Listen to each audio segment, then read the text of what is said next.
never made it, but I know what it takes. I'm motivated by a mix of emotion. Got my statement, and I'm reading it slow so I can understand it fully. Appreciate my standing, go out of this world and right on time. Oh, never in my life have I seen the sky light up like this. I'm far away from Earth and I wanna know if you exist. Mission control, do you read me? Send me my coordinates lately. Mission control, am I drifting? Tie me to someone who will love me, yeah. Wait, I think I'll last a bit longer. Find another. Welcome everyone. Welcome everyone to another Ref Brandon and the Todd family YouTube video. Wherever you are, whatever you may be doing, thank you so much for making Ref Brandon and the Todd family a part of your day. We always greatly appreciate it. Hopefully everybody had a wonderful weekend, and hopefully everybody is ready for another wonderful work week. Whatever your job is, it does not matter. Good luck on your job this week. And of course, we'll look forward to another big weekend in the world of college football this upcoming Saturday. We'll talk about some of the games coming up this week, coming up later on in the week. But today we're going to be talking about some wrestling, and we're going to talk about the AP poll. We'll talk about the AP poll coming up here in a few minutes. But first, let's talk about some of the things you missed yesterday if you were not at UWF Revenge in Colbert, Georgia yesterday afternoon. Doors opened at 4 o'clock. Bell time was 4:30. I'm not going to tell you everything that happened because I want you to get on the UWF YouTube page Saturday morning at 10 a.m. and watch another weekly episode of the Ultimate Wrestling Federation. You get to watch all the great matches we have, plus you get to see some backstage interviews with some of the stars from UWF. But I will tell you that you missed a big trick or treating for all the kids at 4 o'clock before the show started, and we had a huge bucket of candy, and we thought it would last the entire time up until bell time, but it did not. We actually started giving out candy at 4 o'clock, and by 4:15 we were out of candy, and it had to be at least a 20-gallon drum full of candy, but it did not last very long. But Marcus Adams and Jacob Ashworth beat the Grapplers in a tag team match, and Jaden Vane defeated DC Washington in a grudge match. Hunter James defeated Vari Morales to retain the UWF Heritage Championship, and Nick Halen and Eli Smiles defeated Stevie Ray Frost and Curtis Coleman. That's not all the matches we had. I'm just telling you some matches we had, but even the matches I told you about, I still encourage you to get on the UWF YouTube page and watch them because they were all really good. Our next show at UWF will be coming up in 2 weeks on the second Sunday in November. You can always follow the UWF on Facebook at Ultimate Wrestling Federation and find out all the matches we'll be having at our next event coming up in 2 weeks on the second Sunday in November, which I believe is November the 13th. And speaking of wrestling, this upcoming Saturday, I'll be back at 405 Community Court in Monroe, Georgia. Doors open at 6 o'clock. Bell time will be 7 o'clock. General admission is $15, and front row will be $20 for some Southern Fried Championship Wrestling. I'm not going to tell you all the matches we're going to be having Saturday night because I want you to come out and watch. But I will tell you that you can always watch Southern Fried Championship Wrestling on YouTube. Just type up Southern Fried Championship Wrestling. And when you see that awesome, amazing, good-looking, bald-headed referee, you know that's me. But some of the matches coming up Saturday night at 4:05 Community Court in Monroe, Georgia. We're going to have Nick Halen going one-on-one with Will Caution. Billy Buck going one-on-one with Zach Mosley. Happy Madness and Michael Judas in a 6-man tag team match going up against Javier Reyes, Techi Makuji, and Hunter James. And the Southern Fried heavyweight champion CT Keys is going to issue an open challenge. So come on out Saturday night to 4:05 Community Court in Monroe, Georgia. Doors open at 6 o'clock. Bell time will be 7 o'clock for some Southern Fried Championship Wrestling. And I just told you some of the matches we'll be having. We're having way more matches than that. And you can always also follow Southern Fried Championship Wrestling on Facebook at Southern Fried Championship Wrestling.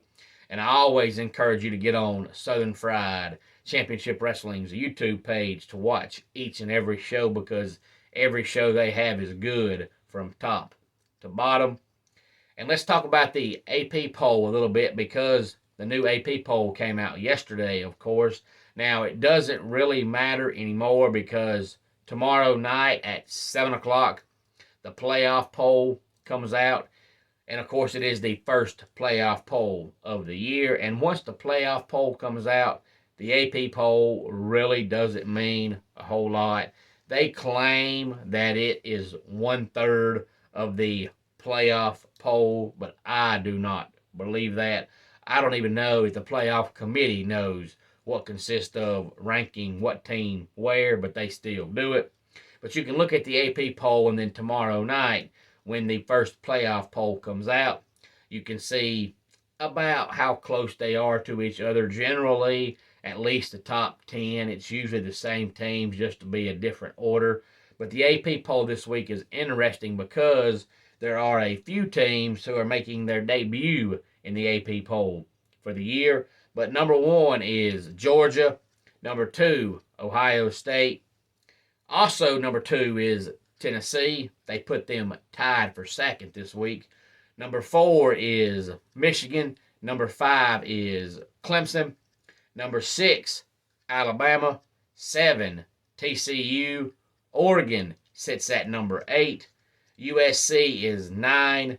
And UCLA is 10th. So 3 straight Pac-12 teams in 8, 9, and 10, with Oregon, USC, and UCLA. 11, Ole Miss. 12, Utah. 13, Kansas State. Illinois up to 14 this week. And LSU is number 15.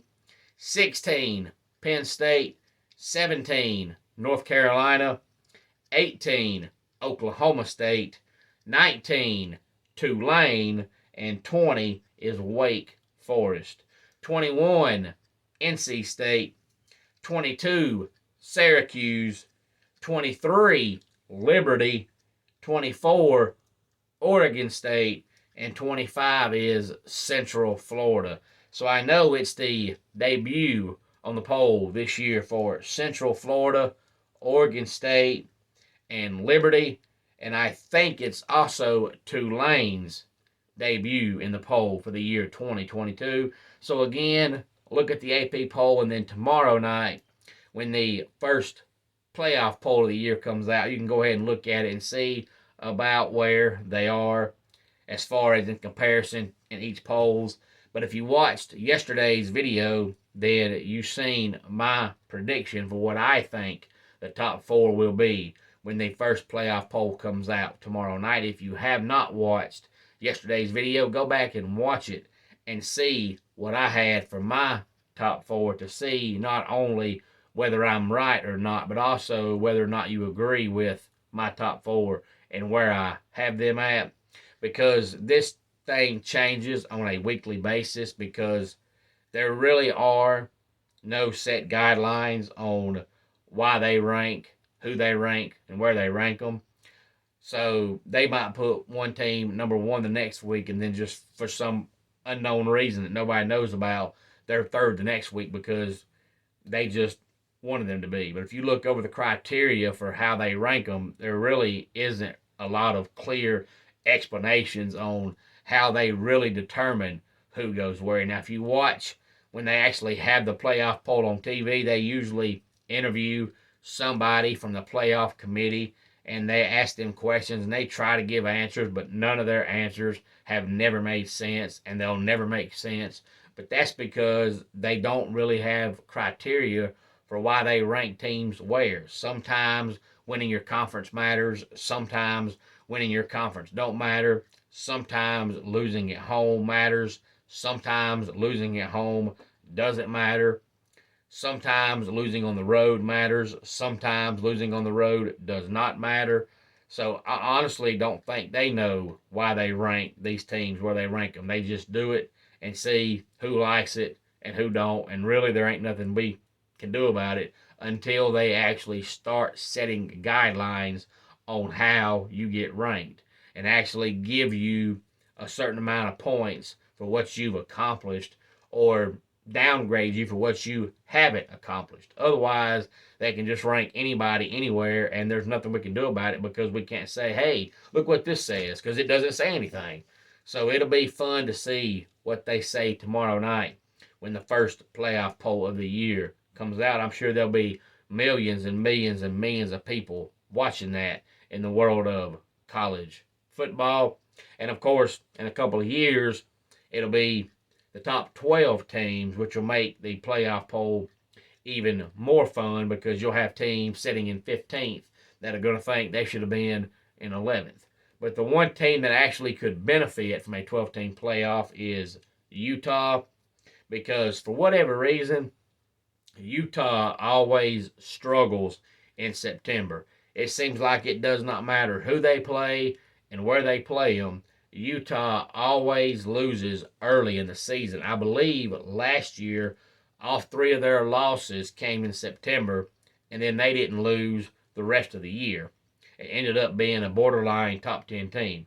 Now, this year, of course, they lost to Florida, but their second loss, I believe, was the first week in October, and they've been great ever since then.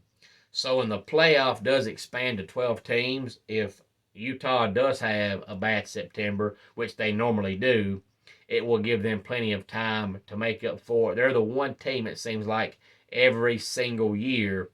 They always end the season on a strong note. And they look really good, but they always struggle in September. I don't know why, but it seems like that's a year in, year out thing for Utah. But no matter what the playoff poll looks like, we're going to see some changes next week because this week you have Georgia playing Tennessee and you have LSU playing Alabama. Now, LSU sits at 15 in the AP poll. I don't really know if they'll be that high or not in the playoff poll, but they'll at least be top 20. And I've heard a lot of people that are predicting LSU to beat Bama this upcoming Saturday. Now, of course, we know that the playoff committee loves Alabama. So even if LSU does beat Bama, Bama's probably going to fall to 9 or 10. They're not going to fall outside the top 10. It's not going to happen.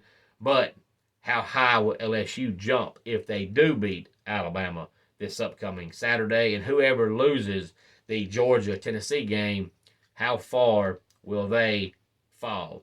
Me personally, I think Georgia is going to win the game, but only because the game's in Athens. If the game was in Knoxville, I might pick Tennessee because looking over the rosters, I think both teams are phenomenal football teams, and I think they're both just about even across the board. There's some positions I would give the advantage to Georgia, and there's some positions that I would give the advantage to Tennessee.